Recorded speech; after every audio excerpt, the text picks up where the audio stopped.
ये जो विद्या है, ये जो तुसी अखर पढ़ा रहे हो, ये क्यों पढ़ा रहे हो। हुण उन्हें अगों जवाब दिता भी ये विद्या हासिल करके मनुख चंगा इंसान बनता है। तो सतगुर पातशाह जी कह लगे मैनू लगता नहीं भी इंसान ये नाल ते बंदा शैतान बनता है। हुण वो पांधा होर हैरान हो गया। धन गुरु नानक देव महाराज पातशाह जी ने आख्या भी पांधा जी ये जो तुसी अखर पढ़ा रहे हो, ये अखर केवल तो केवल इस करके तो नहीं भी दुनिया के अंदर पढ़ लिख के मनुख बहुत सारी दौलत इकट्ठी कर सके। और सच जानियो अज साडे सामने सारी तस्वीर है। अज जिन्ना भी सानू ज्ञान स्कूलों विचों मिलता है, उनका मकसद केवल इको एक है भी डिग्री हासिल करके वड्डी नौकरी प्राप्त करके ते बहुत सारा धन प्राप्त करना। पर गुरु पातशाह जी ने तो गुरमत की सेध देंदियां होया सानू ये सोझी बख्शिशी विद्या विचारी तां पर उपकारी। विद्या विचार के विद्या नूं हासिल करके मनुख ने पर उपकारी बनना सी। पर सच जानियो मनुख पर उपकारी तो नहीं बनया, पर मनुख शैतान बन गया विद्या हासिल करके। धन गुरु गुरु नानक देव महाराज जी ने जदों आप आशा की वार की पवित्र बाणी पढ़ते हैं तो महाराज आदि ने लिख लिख पढ़िया तेता कढ़िया कह लगे पढ़ पढ़ के इन्ना को कह लगे हंकारी हो गया। वो कहता हुण मेरे को विद्या है, मेरे को ज्ञान है, तो उस ज्ञान का इन्ना हंकार करता है तो ना इनू विद्या की असल समझ आई। विद्या ने तो इहदे जीवन को सवारना सी, इहदे जीवन को शंगारना सी, इहदे जीवन को खूबसूरत बनाना सी। पर जिमें जिमें विद्या आउंदी गई उवें उवें हंकारी हुंदा गया। तो महाराज ने बड़ी कृपा की बाणी में सानू समझा दिता भलिया ऐसी पढ़ाई तेरे किसे काम नहीं जिहड़ी पढ़ाई तेनू हंकारी बना देवे। जिस पढ़ाई दे नाल तेरी बिरती शैतान वाली बन जावे ते तू भगवान नू भुल जावे।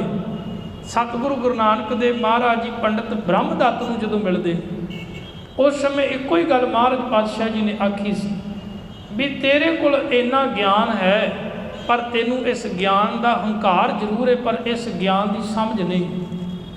हुण अज संसार दे विच किन्नियां लाइब्रेरियां ने, किन्ना ज्ञान है, ज्ञान की घाट नहीं, अथाह ज्ञान है। अज साडे कोल मोबाइल फोन, लैपटॉप, कंप्यूटर ने, किन्ना सारा ज्ञान सानू हासिल हो जाता है।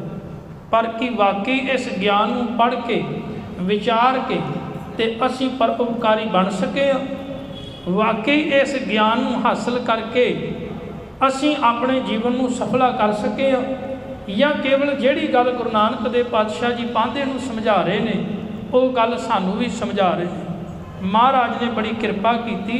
सहबाद ने पढ़ पढ़ गड्डी लदियां, पढ़ पढ़ भरीए साथ, पढ़ पढ़ बेड़ी पाईए, पढ़ पढ़ गड्डीए खाद। कह लगे ये तो नहीं पढ़ पढ़ के गड्डियां दे गड्डे ढेरां दे ढेर लाई जावे। पढ़ पढ़ के कह लगे टोयां दे टोए पुट के उन्हां विच किताबां दब देवे, पढ़ पढ़ के बेड़ियां भर लवे। मार जाते ने जे कोई मनुख गड्डियां दे गड्डे किताबां पढ़ लवे, कह लगे धरती विच दब लवे, बेड़ियां किताबां नाल भर लवे, ते सतगुर पातशाह जी कह लगे पढ़िए जेती आरजा, पढ़िए जेते सास। कह लगे सच जानी जे को बंदा सारी उम्र पढ़ता रहे, श्वास श्वास पढ़ता रहे, पर याद रखी नानक लेख है एक गल और हौमै झखना चाक। जे तू एक मालक नाल नहीं जुड़ सकिया तो फिर ये विद्या ये ज्ञान तेनू कभी भी कह लगे परमात्मा परमेश्वर विच अभेद नहीं कर सकता। क्यों? क्योंकि ये ज्ञान हंकार का विषय बन जाएगा। साहब ने बाणी अंदर बड़ी कृपा की, सानू जीवन को समझाना किया। महाराज ने पढ़िया मूर्ख आखिए जिस लाभ लोभ अहंकार। वो पढ़िया होया मूर्ख जेड़ा पढ़े हुए तो हंकार कर लवे कि मेरे वर्गा को विद्वान नहीं, मेरे वर्गा को पढ़िया लिखिया नहीं। उसनों बाणी विच महाराज ने मूर्ख आखे, पढ़िया मूर्ख आखिए जिस लाभ लोभ हंकारा। विद्या पढ़ के जे ठगियां मारनियां सिखियां ने तो फिर तेरा पढ़िया होया किसी अर्थ नहीं। जे तू पढ़ के ਮਾੜੇ ਕੰਮ ਕਰਦਾ ਹੈ ਤਾਂ ਫਿਰ ਤੇਰਾ ਪੜ੍ਹਿਆ ਹੋਇਆ ਕਿਸੇ ਅਰਥ ਨਹੀਂ। ਇਹਨੂੰ ਬਾਬਾ ਕਬੀਰ ਜੀ ਨੇ ਇਸ ਤਰ੍ਹਾਂ ਖੋਲ੍ਹਿਆ, ਕਿਆ ਪੜ੍ਹੀਐ ਕਿਆ ਗੁਣੀਐ ਕਿਆ ਵੇਦ ਪੁਰਾਣਾ ਸੁਣੀਐ, ਪੜ੍ਹੇ ਸੁਣੇ ਕਿਆ ਹੋਈ, ਜੋ ਸਹਿਜ ਨਾ ਮਿਲਿਓ ਸੋਈ। ਇੰਨਾ ਕੁਛ ਪੜ੍ਹ ਲਿਆ, ਇੰਨਾ ਕੁਛ ਵਿਚਾਰ ਲਿਆ, ਤੇ ਅਖੀਰ ਗੁਰੂ ਅਰਜਨ ਦੇਵ ਮਹਾਰਾਜ ਆਖਦੇ ਨੇ, ਪਾਠ ਪੜ੍ਹਿਓ ਅਰ ਵੇਦ ਵਿਚਾਰਿਓ, ਨਿਵਲ ਭੁੰਗਮ ਸਾਧੇ, ਪੰਜ ਜਨਾ ਸਿਉ ਸੰਗ ਨਾ ਛੁਟਕਿਓ, ਅਧਿਕ ਆਂਬੁਦ ਬਾਂਧੇ ਪਿਆਰੇ, ਇਨ ਬਿਦ ਮਿਲਨ ਨਾ ਜਾਈ, ਮੈਂ ਕੀਏ ਕਰਮ ਅਨੇਕਾਂ, ਹਾਰ ਪਰਿਓ ਸੁਆਮੀ ਕੈ ਦੁਆਰੈ, ਦੀਜੈ ਬੁੱਧ ਵਿਵੇਕਾਂ। ਮੈਂ ਪਾਠ ਪੜ੍ਹੇ, ਮੈਂ ਦੁਨੀਆ ਦੇ ਗਿਆਨ ਨੂੰ ਹਾਸਲ ਕੀਤਾ, ਪਰ ਹਾਸਲ ਕਰਨ ਤੋਂ ਬਾਅਦ ਹੰਕਾਰੀ ਹੋ ਗਿਆ, ਤੇ ਹੰਕਾਰੀ ਹੋਣ ਕਾਰਨ ਮੇਰਾ ਉਹ ਪੜ੍ਹਿਆ ਹੋਇਆ ਗਿਆਨ ਜਿਹੜਾ ਵਿਅਰਥ ਚਲਾ ਗਿਆ। ਸਾਹਿਬ ਨੇ ਬੜੀ ਕਿਰਪਾ ਬਖਸ਼ਿਸ਼ ਕੀਤੀ ਹੈ, ਸਾਨੂੰ ਜੀਵਾਂ ਨੂੰ ਸਮਝਾਉਣਾ ਕੀਤਾ ਹੈ ਕਿ ਤੂੰ ਗੁਰੂ ਦੇ ਕੋਲੋਂ ਵਿਵੇਕ ਬੁੱਧੀ ਮੰਗਿਆ ਕਰ। ਤੇ ਵਿਵੇਕ ਬੁੱਧੀ ਕੀ ਹੈ? ਚੰਗੇ ਤੇ ਮਾੜੇ ਦੀ ਪਰਖ ਕਰਨ ਦੀ ਜਾਂਚ ਆ ਜਾਣੀ। ਹੁਣ ਕੋਈ ਮਨੁੱਖ ਮੰਨ ਲਓ ਵੀ ਚੰਗੀ ਡਿਗਰੀ ਹਾਸਲ ਕਰਦੀ, ਪੜ੍ਹ ਗਿਆ, ਇੱਕ ਡਾਕਟਰ ਬਣ ਗਿਆ, ਪਰ ਡਾਕਟਰ ਬਣਨ ਤੋਂ ਬਾਅਦ ਜੇ ਕੋਈ ਮਰੀਜ਼ ਆ ਜਾਵੇ, ਆਖੇ ਵੀ ਮੇਰੇ ਕੋਲ ਪੈਸੇ ਨਹੀਂ ਅਜੇ ਤੇ ਦਾਖਲ ਕਰ ਲਓ, ਤੇ ਡਾਕਟਰ ਅੱਗੋਂ ਆਖੇ ਵੀ ਰੁਪਈਆ 20-25 ਹਜ਼ਾਰ ਪਹਿਲਾਂ ਜਮ੍ਹਾਂ ਕਰ, ਫਿਰ ਦਾਖਲ ਕਰਾਂਗਾ, ਬੰਦਾ ਭਾਵੇਂ ਮਰ ਜਾਵੇ ਤਾਂ ਉਹਦੀ ਵਿੱਦਿਆ ਫਿਰ ਕਿਸੇ ਅਰਥ ਨਹੀਂ, ਉਹਦਾ ਫਿਰ ਪੜ੍ਹਨਾ ਵੀ ਵਿਅਰਥ ਹੈ। ਜੇ ਕੋਈ ਅਫਸਰ ਪੜ੍ਹਾਈ ਕਰਕੇ ਤੇ ਜੇ ਆਖੇ ਵੀ ਮੈਂ ਸਰਕਾਰ ਕੋਲੋਂ ਤਨਖਾਹ ਲੈ ਕੇ 10-20 ਹਜ਼ਾਰ ਰੁਪਈਆ ਰਿਸ਼ਵਤ ਵੀ ਨਾਲ ਲੈਣੀ ਹੈ, ਤੇ ਮਾਫ ਕਰਨਾ, ਫਿਰ ਐਸਾ ਪੜ੍ਹਿਆ ਹੋਇਆ ਮੂਰਖ ਨਹੀਂ ਤੇ ਹੋਰ ਕੀ ਹੈ। ਇਹੋ ਜਿਹੇ ਨੂੰ ਫਿਰ ਪੜ੍ਹਿਆ ਹੋਇਆ ਨਾ ਜਾਣੋ, ਕਿਉਂਕਿ ਮਹਾਰਾਜ ਨੇ ਪੜ੍ਹਿਆ ਉਹ ਹੈ ਜਿਹੜਾ ਪੜ੍ਹ ਕੇ ਤੇ ਪਰਉਪਕਾਰ ਕਰੇ, ਲੋਕਾਂ ਦਾ ਭਲਾ ਕਰੇ।